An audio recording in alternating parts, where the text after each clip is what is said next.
حضرت موسیٰ علیہ السلام کی والدہ کا گھر شہر سے باہر تھا۔ آپ کبھی والدہ کے پاس ہوتے اور کبھی شہر آ جاتے۔ ایک مرتبہ آپ ظہر کے وقت یا مغرب اور عشاء کے درمیان مصر شہر میں داخل ہوئے۔ یہ وقت عموماً کچھ غفلت کا وقت ہوتا ہے۔ لوگ قیلولہ کر رہے ہوتے ہیں یا کھانا کھا رہے ہوتے ہیں۔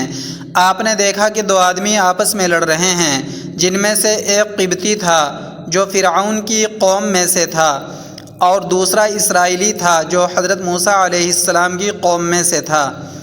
اسرائیلی نے موسیٰ علیہ السلام کو دیکھا تو قبطی کے ظلم و زیادتی کی شکایت کی اور ان سے قبطی کے مقابلے میں مدد مانگی۔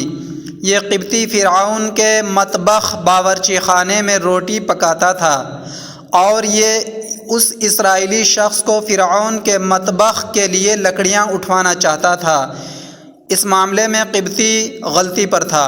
حضرت موسیٰ علیہ السلام پہلے ہی سے فرعون اور اس کی قوم کے بنی اسرائیل پر ظلم و ستم کو جانتے تھے، اور اس وقت اپنی آنکھوں سے قبطی کے ظلم کو دیکھ رہے تھے۔ چنانچہ آپ نے پہلے تو اس قبطی کو سمجھایا مگر وہ نہیں مانا۔ حضرت موسیٰ علیہ السلام نے تادیباً اس قبطی کو ایک گھونسا مارا، جس کو وہ قبطی برداشت نہ کر سکا اور وہیں مر گیا۔ حضرت موسیٰ علیہ السلام کو اندازہ نہیں تھا کہ صرف ایک گھونسے میں ہی یہ شخص مر جائے گا۔ آپ کی نیت تو محض اس کو ظلم سے روکنے کی تھی اور تادیبی سزا کی تھی، جان سے مارنے کا ارادہ نہیں تھا، مگر وہ شخص آپ کے گھونسے کی تاب نہ لا سکا اور مر گیا۔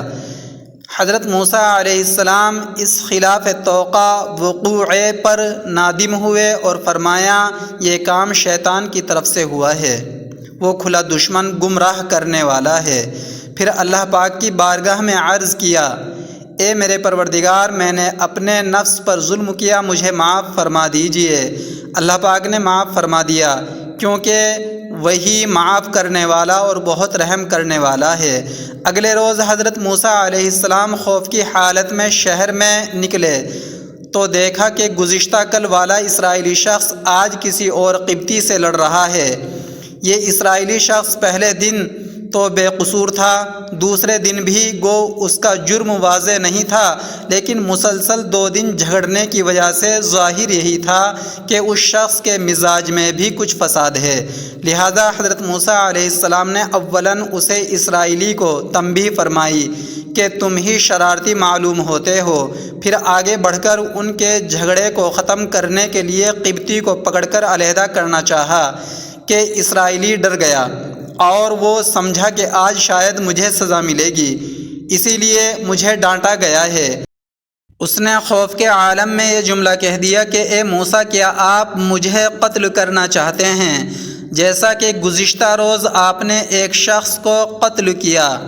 اس جملے کا سننا تھا کہ قبطی نے جھگڑا چھوڑا اور دوڑ کر فرعون اور اس کی کابینہ کو اطلاع دے دی کہ گزشتہ روز قتل ہونے والے قبطی کے قاتل موسیٰ ہیں۔ بہرحال حضرت موسیٰ علیہ السلام سے گناہ کا صدور نہیں ہوا تھا، بلکہ غیر ارادی طور پر قتل ہو گیا تھا، اور اس پر آپ علیہ السلام نے فوراً ہی استغفار کیا تو اللہ پاک نے بخشش کا پروانہ بھی دے دیا اور آپ کا مواخذہ نہیں ہوا۔ دوستوں، آپ ہمارے اسلامک مفتاحی چینل کو سبسکرائب کریں، ویڈیو کو لائک اور شیئر کریں۔